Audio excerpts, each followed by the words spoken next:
আজকের রেসিপিতে থাকছে আলু দিয়ে ছোলার ডালের রেসিপি। এখানে 250 গ্রাম পরিমাণ ছোলার ডাল আছে, আর এই ডালটা আমি খুব ভালো করে 2-3 বার পরিষ্কার করে ধুয়ে নিয়েছি। তারপরে এই ডালটাকে প্রেসার কুকারের মধ্যে দিয়ে দিলাম। এবার আমি দিয়ে দিচ্ছি পরিমাণ মতো জল, দিয়ে দেবো 1 চুটকি মতো হলুদ, একদম একটুখানি সামান্য হলুদ দিয়ে দিলাম। একটা তেজপাতা এর মধ্যে দিয়ে দেবো, 2 টুকরো দারচিনি আর 2টো এলাচ দিয়ে দিচ্ছি। এবার দিয়ে দেবো পরিমাণ মতো লবণ, মানে এই ডালটা সিদ্ধ হতে যতটুকু লবণের প্রয়োজন আর কি, ডালটা হতে সেইটুকু লবণ আমি এখানে দিয়ে দিলাম। সব কিছু নাড়িয়ে নিয়েছি, প্রেসার কুকারের ঢাকা বন্ধ করে দিচ্ছি। আর এবার আমি এটা সিটি দিয়ে নেব। তো আমি 5টা থেকে 6টা কিন্তু সিটি দেব। বিভিন্ন প্রেসার কুকারে কিন্তু বিভিন্ন রকমের মানে সেদ্ধ হতে সময় লাগে। তো ডালটা পুরোপুরি সেদ্ধ হবে না, একদম আধা সেদ্ধ হবে, ঠিক আছে। তো 5টা থেকে 6টা আমি সিটি এখানে দিয়ে দিয়েছিলাম। এবার প্রেসার কুকারটা একটা সাইডে সরিয়ে রেখে একটা কড়াই বসিয়ে দিয়েছি। কড়াইটাকে ভালো মতো গরম করে নেওয়ার পর এর মধ্যে দিয়ে দিলাম অল্প কিছুটা পরিমাণে সরিষার তেল। আর কতটা কি পরিমাণ আমি উপকরণ এখানে অ্যাড করছি সেটা কিন্তু অবশ্যই ডেসক্রিপশানে দেওয়া থাকবে, অসুবিধা হলে সেখান থেকে দেখে নেবে। দিয়ে দিলাম পরিমাণ মতো লবণ আলুর মধ্যে। আর এখানে দেখো 1 ইঞ্চি পরিমাণ আদা, 2টো কাঁচা লঙ্কা, ওটা আমি পেস্ট করে নেব। যখন আলুটা এরকম ভাজা হয়ে যাবে এর মধ্যে দিয়ে দিচ্ছি অল্প কিছুটা নারকেল, ছোট ছোট টুকরো করে কেটে নিয়েছি। আর এখানে কিন্তু 2টো বড় সাইজের আলু রয়েছে। এবার নারকেলের সাথে আলুটাকে আবারও ভালোভাবে ভেজে নিয়েছি। আর তোমরা নিশ্চিত খেয়াল করেছো আলুটা ভাজা হয়ে যাওয়ার পরই কিন্তু আমি নারকেলটা দিয়ে জাস্ট একটু নাড়াচাড়া করে নামিয়ে নিয়েছি। এবার কড়াইয়ে আবারও একটু সামান্য পরিমাণ সরিষার তেল অ্যাড করে দিচ্ছি। আর আমি কিন্তু আজকে রান্নাটা সম্পূর্ণ সরিষার তেলেই করব। এবার আমি দিয়ে দিলাম 2টো শুকনো লঙ্কা, 2টো তেজপাতা, দিয়ে দিলাম 1 চুটকি মতো হিং, দিয়ে দিলাম একটু গোটা গরম মশলা আর একটু গোটা জিরা। ফোড়নটা ভালো করে নাড়াচাড়া করে নিয়ে এর মধ্যে দিয়ে দিচ্ছি একটা টমেটো, বড় সাইজের টমেটো কুচি কুচি করে কেটে নিয়েছি।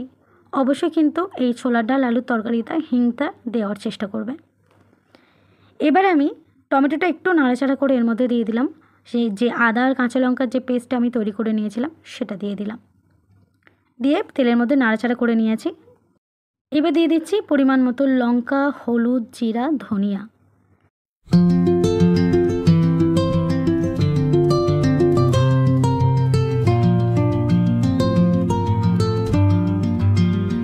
তো যেহেতু আমি 2টো কাঁচা লঙ্কা আদার সাথে বেটে নিয়েছিলাম, তাই লঙ্কার পরিমাণটাও একটু বুঝে শুনে দিতে হবে। আর এই ছোলার ডাল আলুর তরকারি কিন্তু একটু মিষ্টি মিষ্টি হয়। এবার দিয়ে দিলাম 1/2 টেবিল চামচের মতো চিনি, দিয়ে মশলাটাকে খুব ভালোভাবে কষিয়ে নেব। এই পর্যায়ে আমি মশলার মধ্যে সামান্য একটু জল অ্যাড করে দেব। তো জলটা দিয়ে আঁচটাকে এবার একটু লোতে করে দিয়ে খুব ভালো করে মশলা থেকে তেল ছেড়ে যাওয়া পর্যন্ত কিন্তু মশলাটাকে কষিয়ে নেব। দেখো মশলা কিন্তু একদম কষানো কমপ্লিট হয়ে গেছে। এবার আমি এখানে যে আলু আর নারকেলটা ভেজে রেখেছিলাম সেটা প্রথমে অ্যাড করে দিলাম। আলু আর নারকেলটাকে মশলার সাথে একটু নাড়াচাড়া করে নেব। তো প্রায় 30 সেকেন্ড মতো নাড়াচাড়া করে নেব। আর এইবার প্রেসার কুকারে যে ডালটা আমি সেদ্ধ করে রেখেছিলাম, দেখো আমি এবার দেখাচ্ছি ঠিক কীরকম সেদ্ধ হয়েছে, একদম এরকম সেদ্ধ হতে হবে শুধু। তো সেই ডালটাকে আমি এবার আলুর উপরে দিয়ে দিলাম, দিয়ে এবার ভালোভাবে একটু নাড়াচাড়া করে নেব।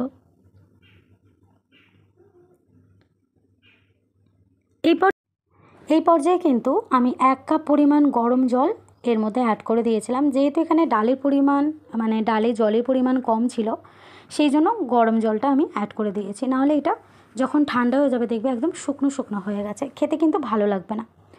তো বেশ মিনিট 2-3 ধরে কিন্তু রান্না করে নেওয়ার পর এর মধ্যে দিয়ে দিলাম 1/2 টেবিল চামচের মতো ঘি, দিয়ে দিচ্ছি গরম মশলা।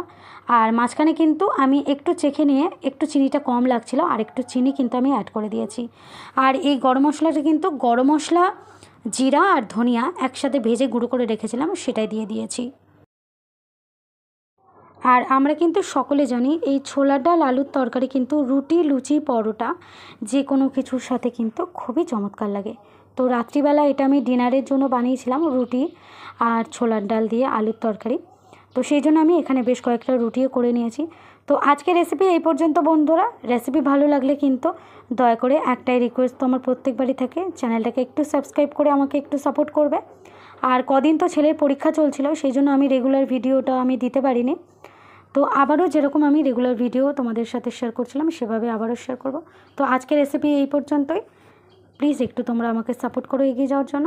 আবারও আসবো এরকম আরও একটা নতুন রেসিপি নিয়ে। ততক্ষণ পর্যন্ত সবাই খুব খুব ভালো থাকবে আর দেখতে থাকবে লিপিকার রান্নাঘর। আর হ্যাঁ, যদি তোমাদের কোনো রিকোয়েস্টেড ভিডিও থাকে, যদি কোনো রেসিপি তোমরা আমার চ্যানেলে দেখতে চাও, তাহলে আমাকে রিকোয়েস্ট করতে পারো। আমি নিশ্চয়ই চেষ্টা করব সেই রেসিপিটা তোমাদের সামনে নিয়ে আসার।